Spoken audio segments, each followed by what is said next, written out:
Hello? Hey, Karen. Hey, Uh, hey, Ak. Hey, we're live. I think you know that, but we're live. We're kind of talking about everything. I just came back from Toronto. Caravan was amazing.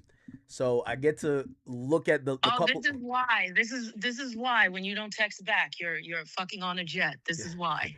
Now I was kind of outside a little bit, I was moving Okay. around, but I'm back now, and this is a major topic. We're talking about the whole YG Drake to the ruler. Drake is now coming to the mix, and you're now like thrusted into the thing because Ah, we have a I tweet up that said you responded to a comment and you said turn this mhm. up, and people have had many different reactions to it. Could you explain?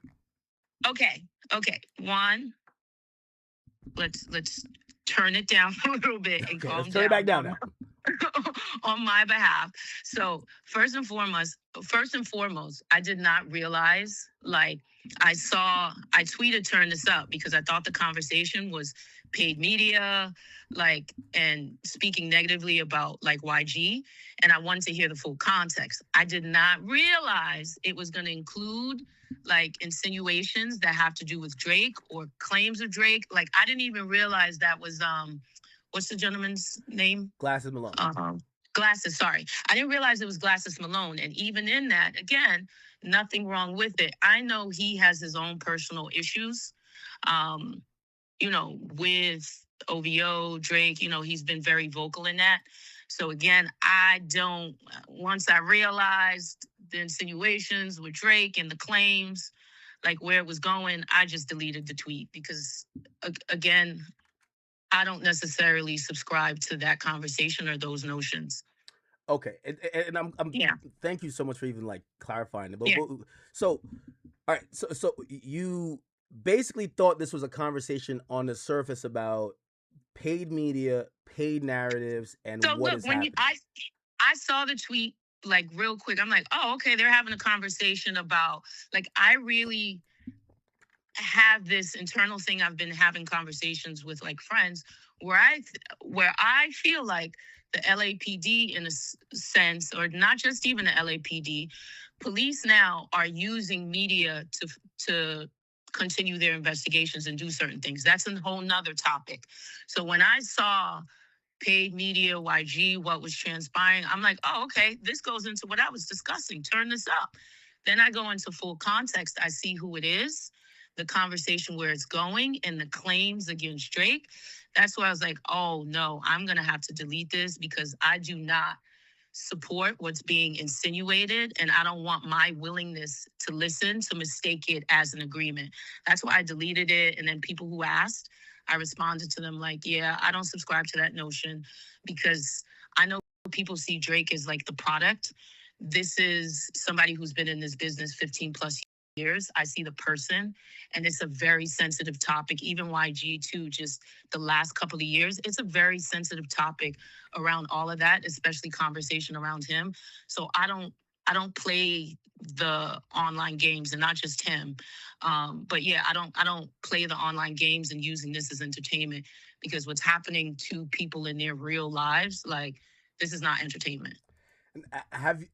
Did any or either or reach out to you, whether it's YG or Drake or anyone from Drake's team that either comments on this? Because obviously it spread like wildfire, but it was seen as an endorsement, and obviously people know you've worked with YG.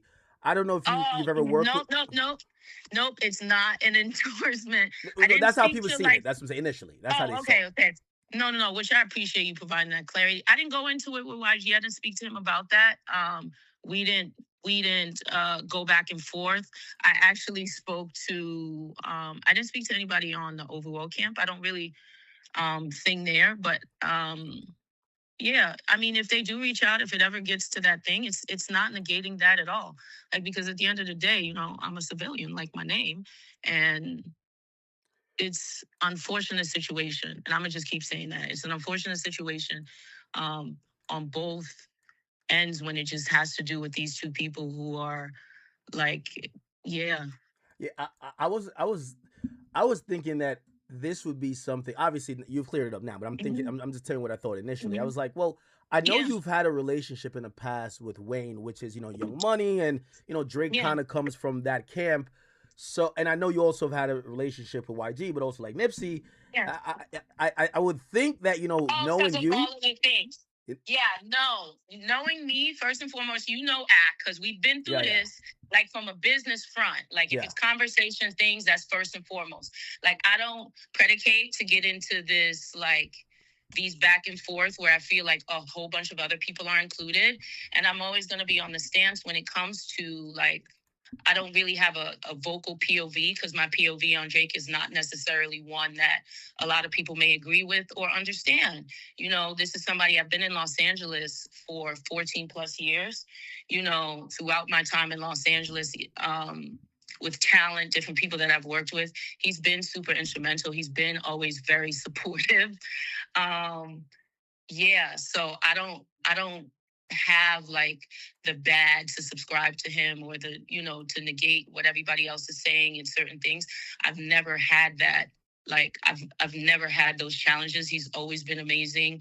Like when I started my website,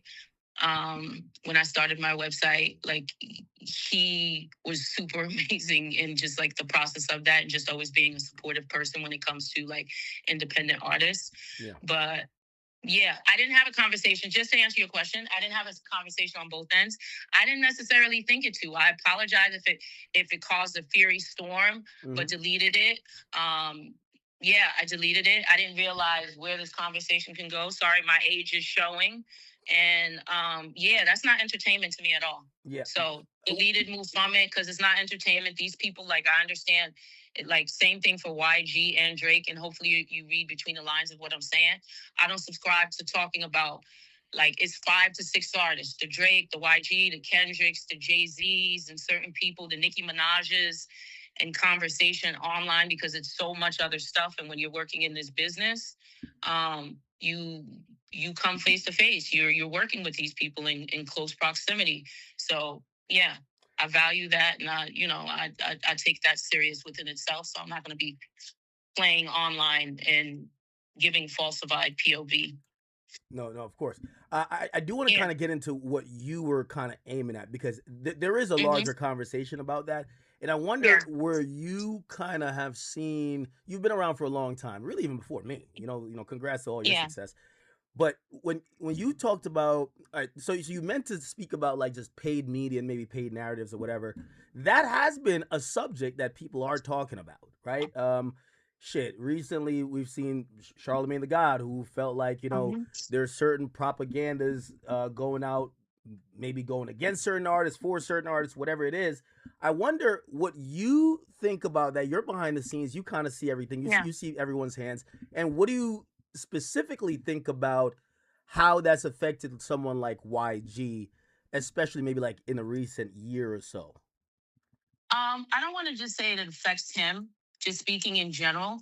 So now that publications aren't as prevalent as they once was, right? Mm-hmm. Now we're in this new digital stream and certain things, and everybody's utilizing their phone. So advertising looks very much different now in that lens, right? Yep. So a label may not spend the $20,000, $30,000 on putting out an ad, where they may take that budget. Now they're creating a whole bunch of online content, advertising things that don't look like kind of ads, that's curated content. Mm-hmm. That has been full stream the last couple of years. It's a gift and a curse, where I don't necessarily know somebody who would take their budget or spend their own money to negatively bash or whatever somebody else, especially when you have this fixed budget. Labels say, we have $20,000. You're not going to put that $20,000 to say, hey, I'm not going to spend that 20,000 to go, Academics sucks. I hate Academics, when I could use it to go Karen this, Karen that, and make myself more prominent in media. So, I've seen it though. I've commented on that. I've but said that. but the thing is, it lives in that space. If you have the budgeting for it. And the response to Glasses, when you now think of, like, I think in that podcast post, now when you think of the new independent audience, the new independent artists, how do they now compete in this digital age and things like that? Because before you could probably listen to music, but now with paid content, paid paid media and certain things, like where do they live, how do they get a chance to function and be heard outside of, say,